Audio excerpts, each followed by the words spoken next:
Ha. Habis tu, nak cerita rahsia ni. Habis tu, Ya. pipe 125 standard. Pipe 125 standard, kita buat kon corong, langsung tak boleh pergi. Pipe 125 sana buku jorong yo. Saya duk buat dah lah ni Harun. Depa duk tanya macam mana ni pipe bocorong hak exhaust Tak boleh pergi. Tak pi. Ah, Tak saya boleh, nak tak beli, pi. tak boleh saya tak pi lah ni. Memang Saya tak buat pi. tak boleh. Sebab Memang tak boleh. Memang tak boleh pergi. Sebab tak cukup laluan masuk. lalu masuk macam mana Harun? Saya tak faham. Sebab kita buat kon ni, dia terlalu cepat keluar angin. Kita laluan masuk. Kepala tak cukup. Masuknya kepala kena besar. Oh, sebab tu depa lah ni tengkok 40 lah, tengkok 38 lah apa Ya. semua. Ha. Dia nak cover corong tu lah. Dia keluar angin pantas, kena masuk pantas. Ya. Kena ingat.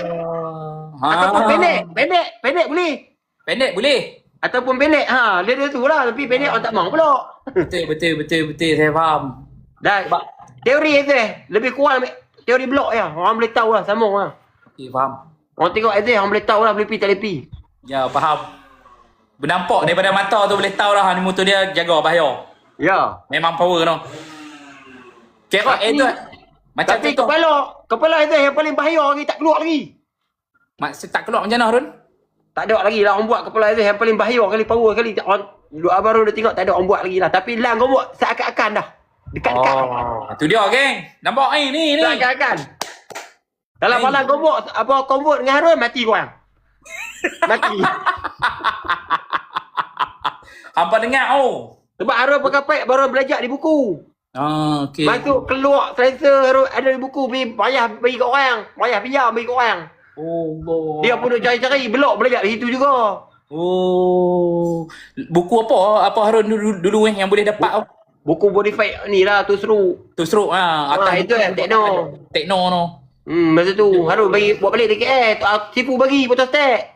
Tifu bagi betul step zaman tu. Ha. Dia kesian kat Harun sebab Harun dulu orang susah dulu. Masa tu KL. Allahu Akbar. Saya tersentuh hati dengar. Geng, nampak? Masa tu orang pergi Acai. Acai apa tu? Orang pergi nama saya Acai Chamber. Acem. Ha. Kalau tak tanya Cina Atak tau.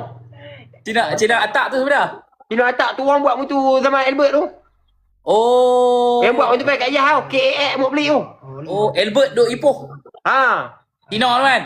Nanti kita kena cari dia ada baik tu. Oh, dia main kedai saya baru ni, saya tak ada. Dia rumah dia di Changlun dia mana? Ha betul. Rumah di Changlun, dia balik main ni. Sayang. Saya nak cari dia nak suruh buat meeting camp. Oh, camp dia pakar.